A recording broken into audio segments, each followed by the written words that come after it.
Hello everyone. तो आप लोगों का यूपीएससी सीएपीएफ एसी 2022 का रिटर्न का रिज़ल्ट अनाउंस हो चुका है। और आप में से कुछ स्टूडेंट्स का हुआ और बहुतों का नहीं हुआ, एज़ यूजुअल सी बात है। लेकिन बहुत सारे स्टूडेंट्स का ये डाउट है कि सर हमारे इतने मार्क्स बन रहे हैं फिर भी हमारा क्यों नहीं हुआ इतना, और एक्सपेक्टेड कट ऑफ कितनी हो सकती है। क्योंकि काफ़ी सारे स्टूडेंट्स के मैंने जैसे टेलीग्राम जो आप लोगों का ग्रुप बना हुआ है, डिस्कशन ग्रुप, ठीक है, तो उसमें काफ़ी सारे स्टूडेंट्स का डिस्कशन चल रहा था कि सर मेरे 140 बन रहे थे फिर भी मेरा सिलेक्शन नहीं हुआ, मेरा 135, किसी का 145 बन रहा था, सिलेक्शन नहीं हुआ। तो इसका रीज़न क्या है, क्यों सिलेक्शन नहीं हुआ? और थोड़ा सा यहाँ पे मैं फोकस या फिर लाइट डालना चाहूँगा कि कैसे आप लोगों की आंसर कॉपीज़ चेक होती हैं यूपीएससी में। जो आप अभी करेंटली अपने स्क्रीन पे देख पा रहे हो, ये यूपीएससी सीएपीएफ एसी 2019 का जो अभी रिसेंट में फाइनल हुई थी, क्लियर हुई थी चीज़ें, उसमें यूपीएससी ने ये आपका कट ऑफ रिलीज़ किया था। और इसमें पेपर वन, अब यहाँ से मैं बताना क्या चाह रहा हूँ, यहाँ पे पेपर वन का कट ऑफ गया था 117 और paper one plus paper two का 201। अब पहले तो एक्सपेक्टेड कट ऑफ मैंने आपको पहले ही बताया था, बट अभी जो स्टूडेंट से डेटा लिया उसके अकॉर्डिंग जो कट ऑफ हो सकती है मेरे अकॉर्डिंग 117 के अराउंड मुझे ऐसा लग रहा है कि आपकी 2019 में थी वैसे ही कुछ यहाँ पे भी 117 के अराउंड कट ऑफ गई है। अब बात यहाँ पे ये आती है कि हमारे 140 आ रहे थे, हमारे 130 आ रहे थे, तो हमारा क्यों नहीं होता। देखिए, अगर आपके कट ऑफ की मैं गारंटी तो मैं क्या कोई नहीं ले सकता कि भाई इतना ही कट ऑफ जाएगा, लेकिन मैं इस बात की ज़रूर गारंटी ले सकता हूँ कि अगर आपके 130 से ऊपर हैं फिर भी आपका नहीं हुआ है तो इसका मतलब है पेपर टू आपने स्क्रू किया है। 130 से ऊपर तो किसी हाल में कट ऑफ नहीं जा सकती है पेपर वन की, ठीक है। तो पेपर टू का देखो अलग से कट ऑफ नहीं होता है, paper one plus paper two का दोनों का मिला के कट ऑफ होता है। यानी कि आप किसी में एक में, जैसे कि अगर मान लो कि ये कोई बॉर्डर में 117 नंबर लेके आप सी ए पी एफ 2019 में, तो पेपर टू में उसको कहीं ना कहीं 84 मार्क्स के अराउंड लेके आना पड़ेगा। तो अगर आपके मान लेते हैं 140 मार्क्स हैं तो इसका मतलब है पेपर वन में आपके ठीक ठाक अच्छे मार्क्स हैं, अच्छे मार्क्स हैं। इसका मतलब है कि पेपर टू में ऐसा तो नहीं कि अगर आप बॉर्डर में हो तो इस वजह से लटक गए। समझ पा रहे होगे मैं क्या कहना चाह रहा हूँ कि अगर आपका एग्ज़ामिनेशन क्लियर नहीं हुआ, पर लिस्ट में नाम नहीं है, रोल नंबर नहीं है, और आपके ऐसे मार्क्स बन रहे हैं 130 प्लस बन रहे हैं, तो इसका मतलब आपने पेपर टू स्क्रू किया है। अब बहुत लोग बोलेंगे नहीं हमने तो ये क्योंकि मैं देख रहा था काफ़ी लोग बोल रहे हैं कि नहीं, बहुत सब्जेक्टिविटी रहती है पेपर टू के चेकिंग में, और ये आपका नहीं, आपका दोष नहीं है, और अगली बार ये हार्ड लक है आपका और अगली बार ट्राई कीजिएगा। ये दिलासा देने के लिए बोल रहे हैं या फिर कैसे बोल रहे हैं मुझे नहीं पता। दिलासा के लिए तो ठीक है, लेकिन इतना भी सब्जेक्टिविटी नहीं होता। तभी मैंने बोला कि कैसे आंसर की चेक कॉपीज चेक होती हैं वो भी यहाँ पे शो करने वाला हूँ। हाँ, अगर मान लेते हैं कि 3 एग्जामिनर है, एग्जामिनर ए बी और सी, अगर सेम कॉपी है तो मैं ये बोल सकता हूँ कि ठीक है, अगर ये 90 दे रहा तो ये 85 और ये 95 दे सकता है, ऐसे करके वेरिएशन हो सकता है। लेकिन बहुत ज़्यादा वेरिएशन कि भाई अगर कोई एक 90 दे रहा है तो वो कोई एक 80 देगा या फिर 70 दे देगा, ऐसा मेरे अकॉर्डिंग नहीं है। बाकी यूपीएससी ने एक आपका सुप्रीम कोर्ट में केस हुआ तो उसमें जजमेंट में उसमें यूपीएससी ने पूरा क्लियर किया था कि भाई ये हमारा सब कुछ होता है, ऐसे प्रोसेस होता है। एग्जैक्टली तो उसने नहीं बताया, लेकिन काफ़ी सारा आइडिया देने की कोशिश की, तो जो यहाँ पे आपको दिखाने वाला हूँ वो जजमेंट। और बस यही बोलना चाहूँ कि एग्जैक्टली तो यूपीएससी ने ना ही कभी आंसर की कॉपीज़ दिखाई, और क्यों आंसर कॉपीज़ नहीं दिखाई उसका भी रीज़न उसने उस स्टेटमेंट में दिया था। लेकिन मेरे अकॉर्डिंग इतना ज़्यादा सब्जेक्टिविटी नहीं होती है।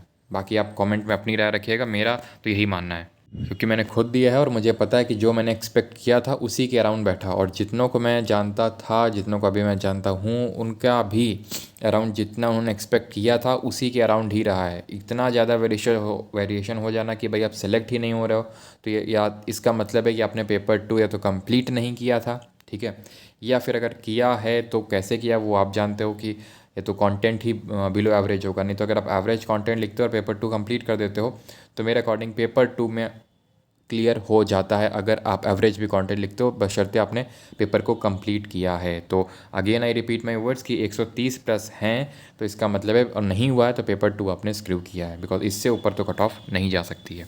फिर अगर बात करें, मैं आपको जजमेंट दिखा देता हूँ कि कैसे कुछ कॉपी आपकी चेक होती होंगी।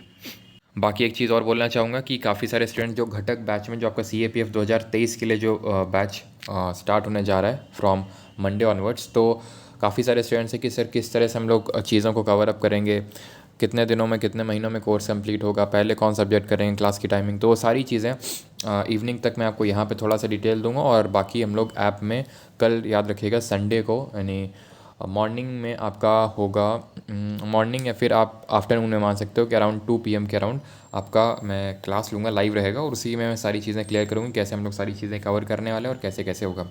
बाकी फॉर मोर डिटेल्स आप परमार ऑफिसर जो टेलीग्राम है उस पर जुड़े रहिएगा, भले आप घटक बैच में एनरोल हो ना हो।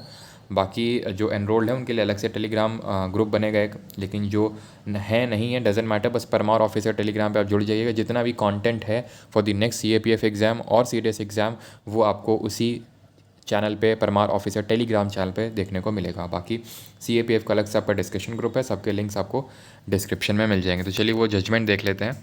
तो ये आप देख सकते हो, ठीक है, ये पेटिशनर्स थे जिन्होंने पेटिशन फाइल किया था। अब ये उतना इंपॉर्टेंट नहीं, इंपॉर्टेंट ये कि कैसे कॉपी चेक होती है। बाकी मैं PDF शेयर कर दूंगा आपका जो परमार ऑफिसर टेलीग्राम है, तो वहाँ से अगर आपको डिटेल पढ़ना हो तो पढ़ लेना, बट यहाँ पे मैंने मेन पॉइंट्स को हाईलाइट कर रखा है। अब मैं आपको बता दूँ, ये UPSC एक तरह से जो मेंस का इवैल्यूएशन है, सिविल सर्विसेज मेंस का जो इवैल्यूएशन है उसका यहाँ पे इसने ढंग से डिटेल दे रखा है। तो ऐसा मेरा मानना है कि ऐसा ही कुछ आपका UPSC CAPF AC में भी होता होगा, बिकॉज अल्टीमेटली UPSC ही ये सारी चीज़ें आपकी करवा रहा है, ठीक है। वही सेम अथॉरिटी है, जैसे आप इंटरव्यू भी देने जाओगे तो ऐसे नहीं कि अलग से उसके बोर्ड मेंबर्स रहते हैं, सेम ही बोर्ड मेंबर्स रहेंगे जो सिविल सर्विसेज के रहते हैं, तो सेम ही कहीं ना कहीं वैल्यूएशन होता होगा। और इसमें तो सब्जेक्टिविटी देखो, मेंस में तो जो सिविल सर्विसेज का मेंस होता है उसमें तो सब्जेक्टिविटी मान भी सकते हैं, क्यों? क्योंकि इतने सारे आपके पेपर्स होते हैं, ठीक है, इतने सारे पेपर्स होते हैं, और इसमें तो आपका सिर्फ एक पेपर है, ठीक है। तो अब चलिए देख लेते हैं कि कैसे कुछ इवैल्यूएशन होता होगा। तो एक तो सबसे पहले यहाँ पे जो बात है वो ये है कि एक हेड एग्जामिनर होता है और उसके अंडर में एडिशनल एग्जामिनर्स होते हैं। ये जो एडिशनल एग्जामिनर्स होते हैं ये आपकी कॉपीज़ चेक करते हैं, आंसर बुकलेट्स को चेक करते हैं, देन एक तरह से हेड एग्जामिनर उसको इवैल्यूएट करता है। बाकी एक स्क्रूटिनी स्टाफ भी होता है इसमें। तो head examiner is called early, यानी मीटिंग होती है पहले हेड एग्जामिनर और एडिशनल एग्जामिनर्स की, लेकिन उससे पहले हेड एग्जामिनर को बुलाया जाता है और वो कुछ रैंडम आंसर बुकलेट्स को चेक करता है, ठीक है। और उसके बाद each examiner evaluates the specimen random answer booklets allotted to him that have already been initially by the head examiner, यानी कि जो हेड एग्जामिनर ने पहले ही चेक कर रखी हैं उसको एडिशनल एग्जामिनर्स को दी जाती हैं। पहला बताया कि हाँ उसने इतने नंबर्स अलॉट किए हैं और वो चेक करेगा और फिर उस चीज़ को मैच किया जाता है कि भाई कितना जो है इन लोगों का सेम बैठ रहा है। उसके बाद ये सारी चीज़ें मीटिंग वगैरह के बाद आपका यहाँ पे UPSC ने खुद मेंशन कर रखा है कि ideally one standards are the set as above, assessment should be uniform, ठीक है। उसके बाद असेसमेंट के वो स्टैंडर्ड सेट कर दिया जाता है कि भाई किसमें कितना नंबर अलॉट करना है। जैसे कई बार पेपर 2 में लीनियंट चेकिंग होती है, कई बार उतनी लीनियंट नहीं होती है, तो किसी साल नंबर बढ़ जाते हैं, किसी साल घट जाते हैं। यही सेम चीज़ इंटरव्यू में भी होती है, जैसे कि, और ये सबके साथ होता है, किसी इंडिविजुअल ऐसे के साथ नहीं, सबके साथ होता है। जैसे CAPF 2019 में अगर बात करें तो इंटरव्यू में रिलेटिवली कम मार्क्स थे, CAPF 2017 के बेसिस में सभी स्टूडेंट्स की बात हो रही है। ऐसे ही आपका पेपर 2 में भी होता है। पेपर 1 आपको पता है उसमें कोई सब्जेक्टिविटी नहीं है। तो in practice how assessment standards tend to vary during the course of evaluation with some examiners being strict and others liberal. ये चीज़ खुद इस चीज़ को मानते हैं कि हाँ कुछ एग्जामिनर स्ट्रिक्ट हो सकते हैं और कुछ लिबरल हो सकते हैं, but to ensure uniformity the head examiner re-examines a certain number of each additional examiner's answer books।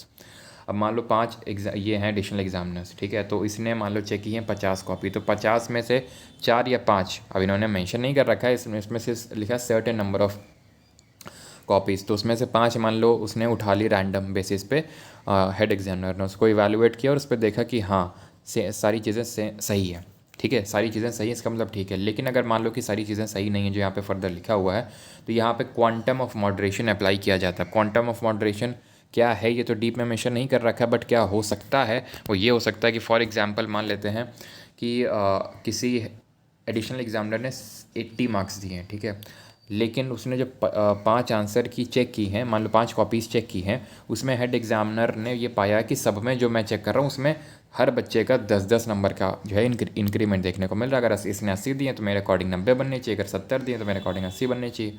तो इस अकॉर्डिंग में वो 10 नंबर हो सकता है कि सभी को अलॉट कर दिए जाए ऑन दिस क्वांटम, ये हो सकता है क्वांटम ऑफ मॉडरेशन। या फिर हो सकता है कि अगर मान लो उसने ज़्यादा नंबर अलॉट कर रखे हैं तो हेड एग्जामिनर उसको कम भी कर सकता है, ये हो सकता है क्वांटम ऑफ मॉडरेशन। फिर इसके बाद है यहाँ पे सारी चीज़ें वो लिखी हुई हैं कि यहाँ पे आपका एक स्क्रूटनी स्टाफ भी बैठता है, वो सारी चीज़ों को फिर बीच में वो भी इवैल्यूएट करता है।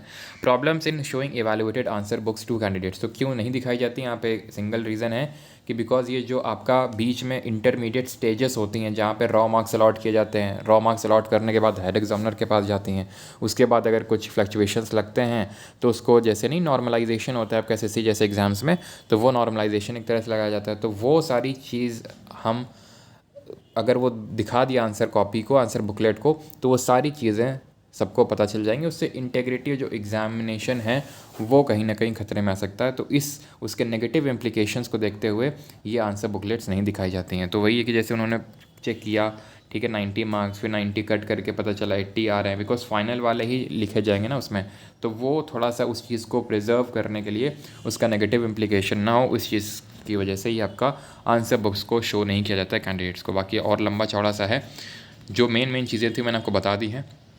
बाकी अगर आपको पढ़ना हो तो आप इसको मैं डाल दूंगा परमार ऑफिसर टेलीग्राम पे, तो वहाँ से आप इसको पूरा पढ़ सकते हो इस पूरे जजमेंट को, ठीक है। बाकी आप कमेंट में अपनी राय ज़रूर रखिएगा कि आपके मार्क्स कितने आ रहे थे और क्या जो मैं यहाँ पे बात बोल रहा हूँ उससे आप सहमत हैं फिर नहीं।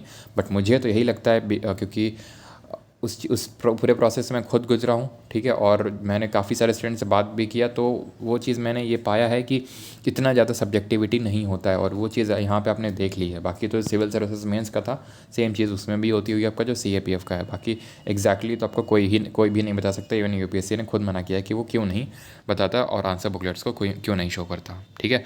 बाकी CAPF 2023 के लिए जो प्रिपेयर कर रहे हैं स्टूडेंट्स, वो सब्सक्राइब कर लें इस चैनल को, बिकॉज मैं जितना मैंने पिछली बार गाइडेंस प्रोवाइड करवाया था परमार डिफेंस चैनल पे, इसी वजह से मैंने आपका ये अलग से यूट्यूब चैनल बना दिया इसी पर्पज़ से, बिकॉज यहाँ पे मैं आपको और गाइड कर सकूँ। वहाँ पे तो ने लास्ट की कुछ आई थिंक एक महीने ही गाइड किया था, ठीक है, पेपर 2 के लिए, जहाँ पे हमने देखा था कि 2 टॉपिक, जैसे एक आर्गूमेंट में एक ऐसे में डायरेक्टली हम लोगों ने जो लास्ट के टाइम पे किया था वो डायरेक्टली हिट किए थे, ठीक है। तो उस तरह शुरू से अगर करेंगे तो जाहिर सी बात है बहुत ज़्यादा फ़ायदा मिलेगा जो अगला वाला हमारा एग्ज़ाम होगा CAPF 2023 में। तो जितने भी स्टूडेंट्स हैं सीरियस, इस चैनल को सब्सक्राइब करके नोटिफिकेशन बिल को प्रेस कर लें। बाकी जो बैच वाले स्टूडेंट्स हैं उनके वो पूरा शेड्यूल वगैरह सारी चीज़ें मिल जाएंगी, जो परमार अकेडमी में एप्लीकेशन में आपका बैच स्टार्ट हो रहा है फ्रॉम दी मंडे ऑनवर्ड्स, ठीक है। Thank you.